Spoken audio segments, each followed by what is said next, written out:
Praise the lord. ప్రభు స్తోత్రం. మీ అందరికీ వందనాలు. ప్రభువైన యేసుక్రీస్తు మిమ్మల్ని మీ కుటుంబాలను దీవించి ఆశీర్వదించి కాపాడునుగాక. ఆమేన్. హల్లెలూయా. 2025వ సంవత్సరం చివరి ఆదివారం. నిజంగా దేవుడు మనల్ని కాపాడి రక్షించి ప్రభు చూపి మరొక ఆదివారం ప్రభువుని ఆరాధించడం దేవుడు సాయం చేస్తున్నారు. ఈ దినాన్ని చూడలేక అనేక మంది కాలగడపలను కలుసుకున్నారు. మనకంటే అందచందాలు కావా, ధనవంతులు కాలగడపలను కలుసుకున్నారు. కేవలం దేవుని యొక్క ఉచితమైన కృప చేత దేవుడు మనల్ని కాపాడి బ్రతికించి నిలబెట్టినాడు. ఆ ప్రభుకి ఘనత మహిమ ప్రభావములు కలుగునుగా. హల్లెలూయా. ఆ ప్రభు మనల్ని రక్షించినాడు. మన కొరకు ఈ లోకంలో జన్మించి మన కొరకు మరణించి తిరిగి లేచాడు కనుక ఈరోజు మనం సజీవులుగా ఉన్నాము.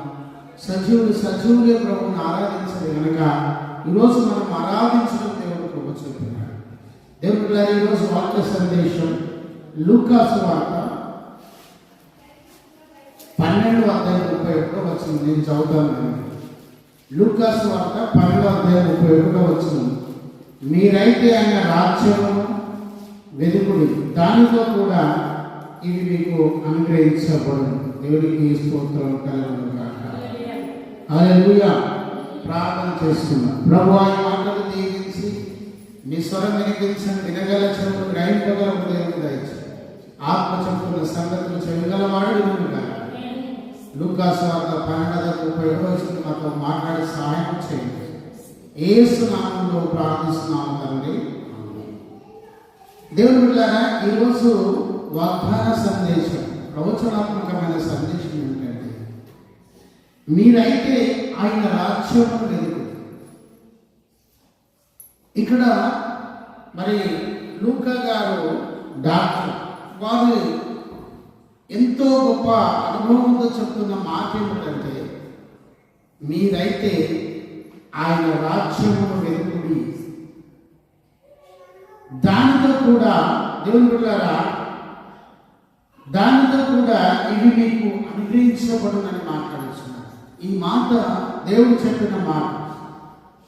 చూడండి, ఎప్పుడు ఈ మాటను ప్రభు చెప్పాడంటే చూడండి, లూకా సువార్త 12:1 చూస్తే అంతలో ఒకరికొకడు కప్పుకున్నట్లు వేల కొలది జనులు కూడినప్పుడు ఆయన తన శిష్యులతో మొదట ఇట్లని చెప్పసాగాడు, పరిశీలన వేషధారణను పులిసిన పెట్టిన వచ్చి జాగ్రత్త పడి.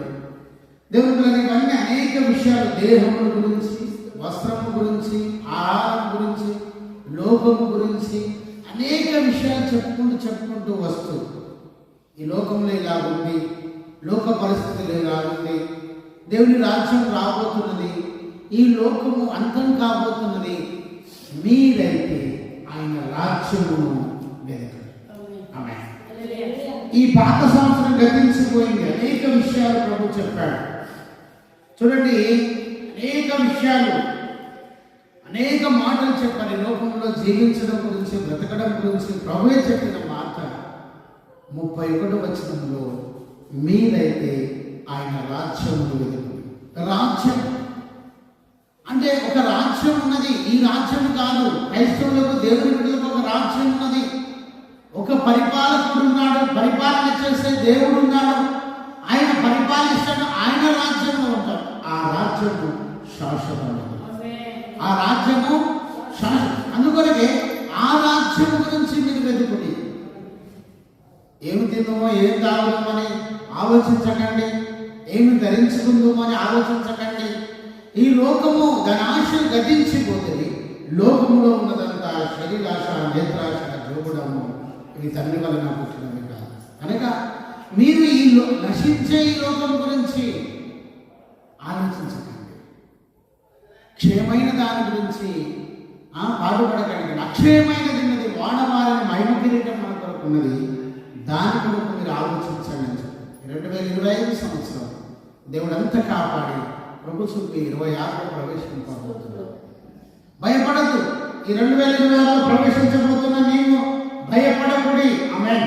4వ వచనంలో అంటాడు, నీ స్నేహితులైన నీతో నేను చెప్పినది ఏమనగా దేహమును చంపిన తర్వాత మరేమీ చేయలేరని వారికి భయపడింది.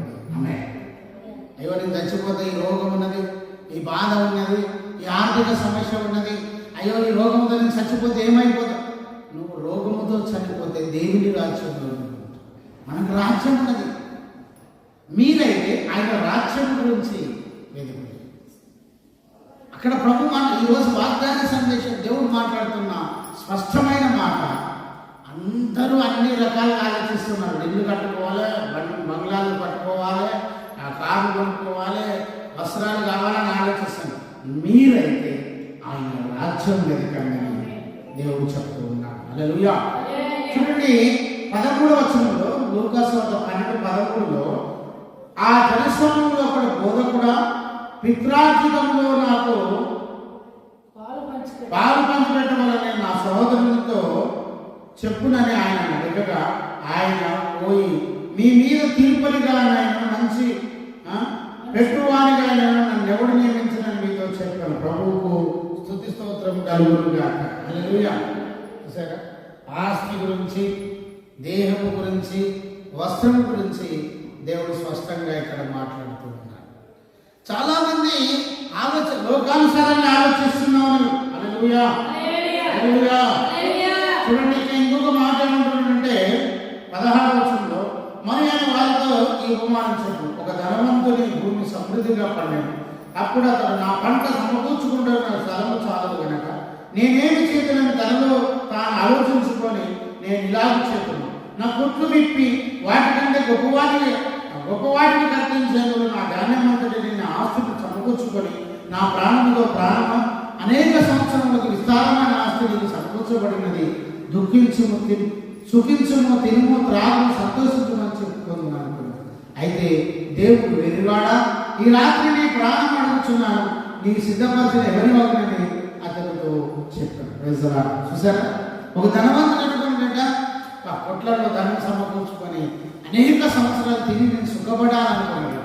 అయితే దేవుడు వెర్రివాడ, ఈ రాత్రి నీ ప్రాణం అడిగితే అది ఎవరు సుఖపడతారు? నువ్వు కట్టే ఇల్లు ఇప్పుడు కడతాను, ఆ ఇంట్లో ఎన్ని సంవత్సరాలు ఉంటావు? కడతాను సంతోషంగా, హ్యాపీగా 50 లక్షలు 30 లక్షలు పెట్టి ఇల్లు ₹1 పెట్టి కడుతున్నావు. కానీ అందులో ఎన్ని సంవత్సరాలు ఉంటావు? మాట 5, 10, 20, 30 సంవత్సరాలు కావచ్చు. కానీ తదనంతరం దాన్ని అనుభవించేది నీ వారసు. నువ్వు అనుభవించలేవు, నీ వారసులు ఇంకెవరో దాన్ని అనుభవిస్తారు. కనుక రేపటి గురించి నువ్వు చింతపడకు. దేవునికి స్తోత్రం కలుగును గాక. ఆయన మీరైతే ఆయన రాజ్యమును మొదట వెతకండి. Praise the Lord. హల్లెలూయా. 22వ వచనంలో అంతరాయన శిష్యులు తిట్టాను. చూడండి, ఏమి తిందు అని మీ ప్రాణము కూర్చోయను, ఏమి ధరించుకుందు అని మీ దేహమును కూర్చోయను. చింతింపబడి ఆహారం కంటే ప్రాణము, వస్త్రము కంటే దేహం గొప్పవి కావా? చూసారా, ఏం తినాలి, ఏం తాగాలని మీరు ఆలోచిస్తున్నారు. ఆకాశ పక్షులను చూడండి, అవి విత్తవు. ఆ మాట చూడండి, 24-25 వచనంలో ఆ మాట అంటున్నారు. చూడండి, దేవుళ్ళరా, కాకుల సంగతి విచారించుట, విత్తవు పోయేవు, వాటికి గుడి లేదు, కొట్టు లేదు, అయినా దేవుడు వాటిని పోషించున్నాడు. 24 మీరు పక్షుల కంటే ఎంతో శ్రేష్ఠుడు, మీలో ఎవరు చింతించిన వాళ్ళంత రీతిలో కూడా ఎక్కువ చేసుకున్నాడు. కాబట్టి అన్నిటికంటే ఉత్తమమైనవి మీ చేత కాకపోతే తక్కిన వాటిని గురించి మీరు చిందింపనేలా అడవి పూల గురించి ఆలోచించుడి. లోకం గురించి మీరు ఆలోచిస్తున్నారు. అడవి పువ్వులు, అడవి పక్షులు ఎలా పోషించబడుతున్నవి, ఎలా అలంకరించబడుతున్నవి అడవి పువ్వులు. అందుకొరకు మీరైతే ఆయన రాజ్యమును మొదలు. రాజ్యం అనే పదము చూస్తే గ్రీకు పదము. ఈ రాజ్యం అనే పదం ఎక్కడ వచ్చిందంటే బాసిలియా అనే గ్రీకు పదం నుండి వచ్చింది. ఈ గ్రీకు పదం నుండి వచ్చింది రాజ్యము. ఆమేన్. హల్లెలూయా. మీరైతే ఆయన రాజ్యము, ఆయన పరిపాలన, ఆయన దేశం గురించి మీరు వెతకండి అని ఆయన మాట్లాడుతున్నారు. అయితే మనకి ఏమి లాభం? ఆయన రాజ్యానికి దిగితే మనకి ఏమి కలుగుతుందంటే, మొదటిగా దేవుని పరిపాలన మనము అంగీకరించబడడం. దేవుని పరిపాలన కిందకి వస్తాం. ఆయన రాజ్యాన్ని వెతికితే ఎప్పుడు ఆయన పరిపాలనలో మనం ఏది అడిగినా దేవుడు ఇస్తాం, ఏది కావాలని ఇస్తాడు. ఆయన పరిపాలన కిందకి రాజ్యాన్ని ఎదగడం అంటే ఆయన పరిపాలన కిందికి రావడం. అంటే చూడండి, మందిరంలో ఆయన రాజ్యాన్ని వెదగడము అని అంటే దేవుని బిడ్డలారా ఆయన పరిపాలనను కోరుకోవడం. ఆయన పరిపాలన ఎట్లుంటుంది? ఆయన రాజ్యాన్ని కూడా అనుకుంటాను ఇక నాకు పర్వకంగా కాదని ఆయన పరిపాలనను ఒప్పుకోవాలి. ఆయన పరిపాలన కిందికి నువ్వు రావాలి. సామెతల గ్రంథం 3వ అధ్యాయం 6వ వచనం చదవండి. సామెతల గ్రంథం 3వ అధ్యాయం 6వ వచనం. సామెతలు 3:6 చదవండి. సామెతలు 3:6.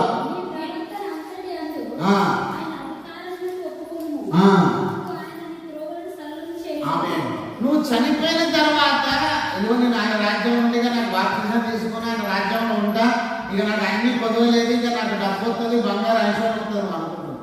ఆయన రాజ్యం ఎక్కడో లేదండి, మన మధ్యలో. ఆయన పరిపాలన మన మధ్యలో. అయితే నువ్వు ఏం చేయాలంటే ఆయన పరిపాలనను నువ్వు ఒప్పుకోవాలంటే, ఆయన రాజ్యంలో నువ్వు ఉండాలంటే సామెతల 3వ అధ్యాయం 1వ చదవండి. నా ఉపదేశం వరకు నా ఆజ్ఞను ఉదయపూర్వకంగా గైకొను. అవి దీర్ఘాయువు సుఖజీవులతో ఆ సంవత్సరంలో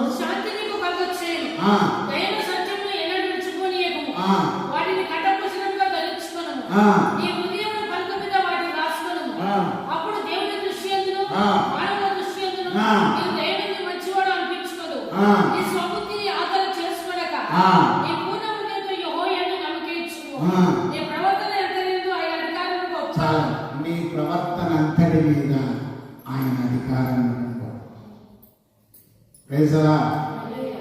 నీ ప్రవర్తన సరిగా ఉండాలి, నీ జీవితం సరిగా ఉండాలి. నువ్వు దయా సత్యం ఎన్నో విడిచిపెట్టద్దు. కయ్య ఓరుడు కయ్య తిట్టుడుగా దయా సత్యం ఎన్నడూ విడిచిపెట్టకూడదు. ఇతరుల జాలి చూపాలి. దేవుని ప్రేమ చేత ఇతరులను ప్రేమించాలి.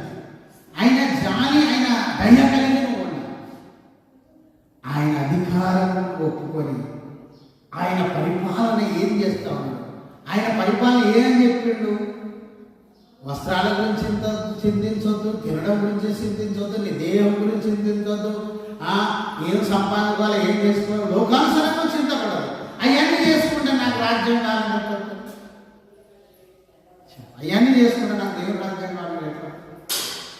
ఆయన రాజ్యము, ఆయన పరిపాలన ఒప్పుకోవాలి. అంటే ఆయన దయా సత్యం నీలో ఉంటే ఆయన పరిపాలన ఒప్పుకోవాలి. ఆయన దయగలము నీలో ఉండాలి, ఆయన సత్యం నీలో ఉండాలి, ఆయన ప్రేమ నీలో ఉండాలి. ఆయన పరిపాలన కిందకి నువ్వు రావాలి. ఆయన చెప్పినట్టుగా నువ్వు చేయాలి. మొత్తం ప్రభా నువ్వు చేయి.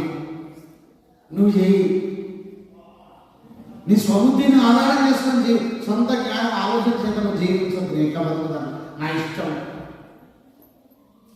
ఆయన ఆజ్ఞలు, ఆయన కట్టడలు, విధులు గైకొన్నాడు. ఆయన ఆజ్ఞలు గైకొంటే నువ్వు ఆశీర్వదించాలి.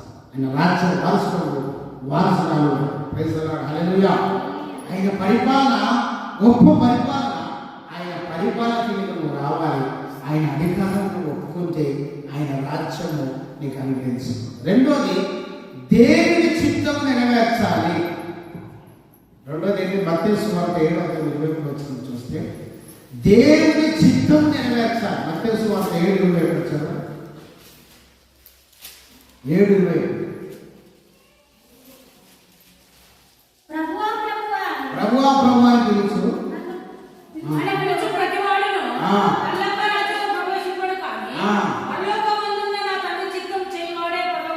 ఆయన చిత్తము చేయువాడే, ఆయన చిత్తం చేయువాడే ఆ ప్రార్థన చేయలేదు. ఆయన చిత్తం చేయవాడే ప్రార్థన దేవుడు. ఎవరి ప్రార్థన దేవుడు? ప్రభువా ప్రభువా అని పిలిచేది. ఉపవాసం ఉండేది. నువ్వు ఉపవాసంలో బుడుగులు మాట్లాడితే లాభం ఏంటి? నువ్వు ఉపవాసం ఉండి ఓ ప్రభువా ప్రభువా అని పిలిచి నేను ఎవరు పిలవమన్నా?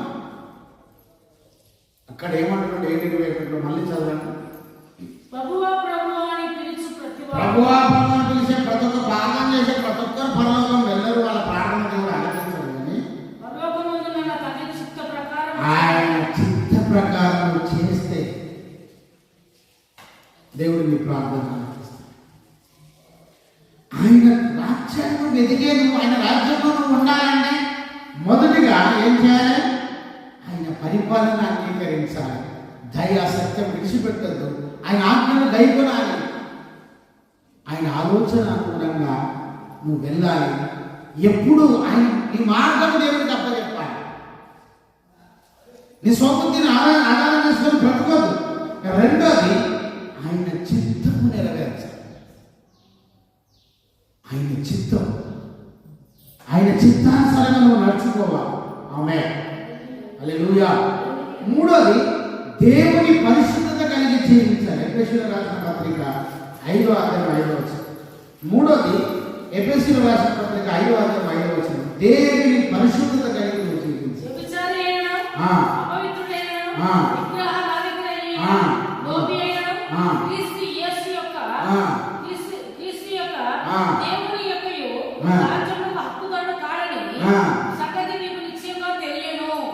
అక్కడ ఏమని చెప్తున్నాడు? వ్యభిచారి అయినను, ఇంకా దేవుని రాజ్యంలో విగ్రహారాధికులైనను, లోబి అయినను,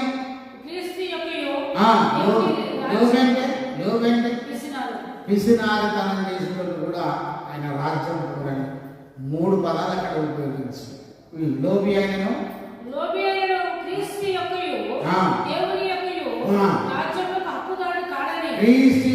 దేవుని యొక్క రాజ్యమునకు హక్కుదారుడు కాడని కనుక ఆయన పరిశుద్ధత మనం కలిగి చేయాలి. దేవుని పరిశుద్ధతలో మనం ఉంటే ఖచ్చితంగా దేవుడు ఆయన రాజ్య వారసులుగా మనం చేస్తాడు. ప్రతి ఆదివారం మందిరానికి రావాలి. ఈ 2025లో ఎన్ని ఆదివారాలు తప్పించినో ఆయన ఇప్పుడు 4వది అంటే ప్రతి ఆదివారం కూడా దేవుడి సన్నిధిలో కనబడాలి.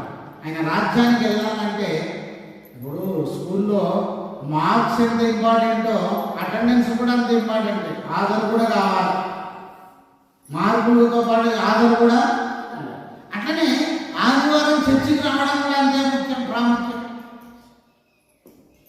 హల్లెలూయా. కనుక పరిశుద్ధత లేకుండా దేవునికి ఇష్టడైనట అయాపోని భీమోని. దేవుడు అంటున్నాడు, నేను పరిశుద్ధిని కనుక మీరు పరిశుద్ధంగా. పరిశుద్ధత లేకుండా దేవుని రాజ్యాన్ని మీరు చూడలేరు. ఆయనకి ఇష్టడుగా ఉండాలి. ఇది 5 బుద్ధి లేని కన్యకలు, 5 బుద్ధి గల కన్యకలు. బైబిల్లో మత్తయి సువార్తల తర్వాత 25 చూస్తే 5 బుద్ధి లేని కన్యకలు, 5 బుద్ధి గల.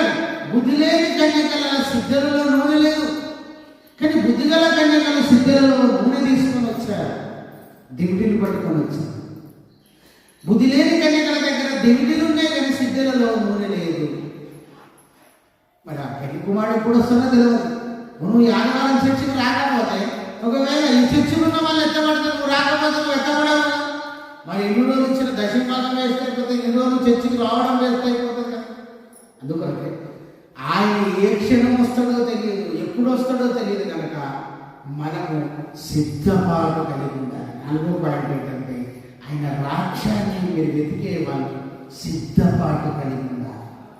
సిద్ధపాటు ఏంటంటే బుద్ధిగల కన్యకల వలె సిద్ధులలో నూనె పట్టుకొని, దివిటీని పట్టుకొని, దివిటీలో ఆరకుండా పెళ్లి కుమార్తె వరకు ఎదురుచు. ఏ క్షణం వస్తుందో తెలియదు. అప్పుడు అర్ధరాత్రి వేళ ఈ బుద్ధి లేని వాళ్ళు అనుకున్నారట కదా, ఎప్పుడు వస్తాడో ఏం కాదు, ఆయన వచ్చినప్పుడు ఉంటుంది. ఆ నూనె ఎందుకు మనకు సిద్ధుల నూనె, మనం తర్వాత ఎవరైనా అడుక్కుంటే వాళ్ళే ఇస్తారు అని వీళ్ళు అనుకుంటారు. బుద్ధిగల కన్యకలు ఎప్పుడు వస్తుందో తెలియదు కనుక సిద్ధులలో నూనె ఉండాలి. మనం నిద్రపోదు, కునికి నిద్రించాలి. ఎప్పుడు పెళ్లి కుమార్తె కొరకు ఎదురు చూడాలని బుద్ధిగల కన్యకలు ఎదురు చూస్తూ ఉన్నారు. దివిటీలు మండిస్తూ ఉన్నారు, సిద్ధులలో నూనె రెడీగా ఉంది. అప్పుడు పెళ్లి కుమారుడు వస్తున్నాడని శబ్దం వినబడింది. దూరం బుద్ధి లేదయ్యా, మాకు కూడా నూనె ఇవ్వండి, మా సిద్ధులు మా దివిటీలు ఆగిపోయినాయి అంటే మాకు మీ దగ్గర లేదు అన్నారు. తలుపు తీయబడింది. బుద్ధిగల కన్యకలు నూనెకి వెళ్ళారు. ఆయన రాజ్యం వెళ్ళాలంటే, ఆయన రాజ్యంలోనే ఉండాలంటే బుద్ధిగల కన్యకల వల్ల ఉండాలి. ఆ పెళ్లి కుమారుడు నీ సిద్ధులలో నూనె ఉండాలి, ప్రార్థన ఉండాలి, నువ్వు మండాలి. డిప్యూటీ లాగా నీ జీవితాన్ని మండించాలి. ప్రతి ఆదివారం ఉద్యోగం రావాలి. మొదటగా నువ్వు ఏమనుకున్నావు, ఈ కొత్త సంవత్సరం తీర్మానం చేసుకుంటావు, వాగ్దానం తప్ప ఈ సంవత్సరం అంతా చర్చికి రావాలి, కానికి చేయాలి, ప్రార్థన చేయాలి, ఉపవాస ప్రార్థన చేయాలి, సువార్త ప్రకటించాలి. ఇవన్నీ ఏది చేయదు, ఇవన్నీ వచ్చి ఏది చేయదు. చర్చి కొత్త అమ్మగారిగా, ఇక చర్చి కొత్త అయ్యగారిగా, ఇక చూడు, ఇక మీటింగ్ అయితే వస్తాయి. మీటింగ్ తెల్లారు ఎందుకు వస్తారా, నడుము వస్తాను, మోషన్స్ అయినా ఏదో ఒకటి సైతాన్ని ఎందుకంటే బలహీనపడుతుంది. కనుక బుద్ధిగల కన్యకలు ఇక్కడ చూడండి, మత్తయి సువార్త 25వ అధ్యాయంలో చూస్తే చదవండి 10వ వచనం.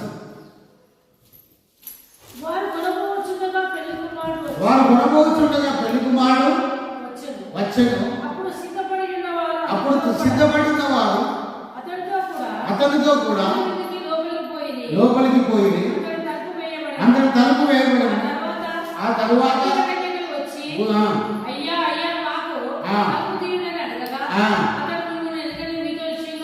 మిమ్మల్ని ఎరగని మీతో నిశ్చయం చెప్తున్నాను, ఆ నీకు తెలియదు కనుక ఆ దినమైన నా గడియ ముందు ఎప్పుడు తలుపు వేయబడిన తర్వాత ఆ పెళ్లి కుమారుడు వచ్చిన తర్వాత సిద్ధంగా నుండి కొరకు పోతా ఉన్నారు. వారు కొనుక్కొని వచ్చాక తలుపు, అయ్యా తలుపు చేయండి, ఇప్పుడు నేను తెచ్చుకున్నామంట. అప్పుడు నేను వినేందుకు, నీ ప్రార్థన ఎందుకు, నీ భక్తి ఎందుకు, నీ దశభాగం దేనికి? ఇప్పుడు దేవుని రాజ్యం కొరకు వాడబడాలి, సిద్ధంగా ఉండాలి. ఎప్పుడు ఏ క్షణం, ఏ గడియలో, ఏ క్షణంలో వస్తుందో తెలియదు పెళ్లి కుమారుడు. ఆ గడి అయిన నా దినమైన మీకు తెలియదు కనుక మీరు మెలకువగా ఉండి ప్రార్థన చేయండి.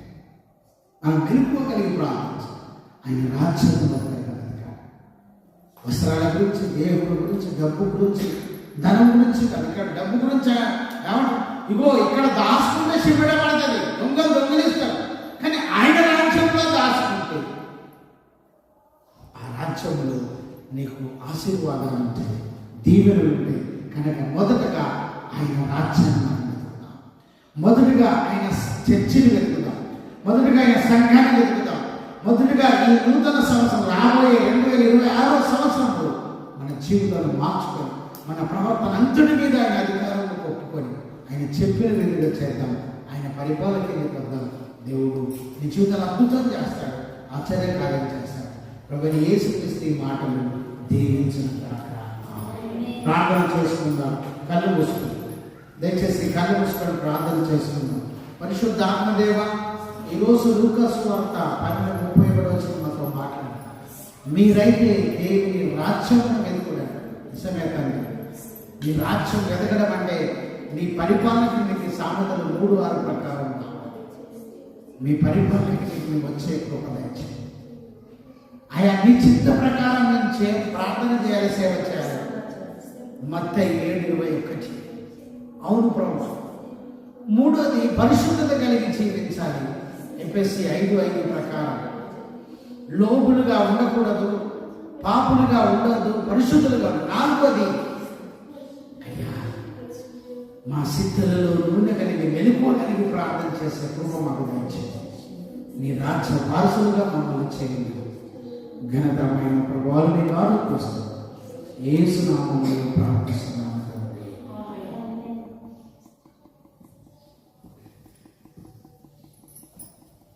Yes, sir.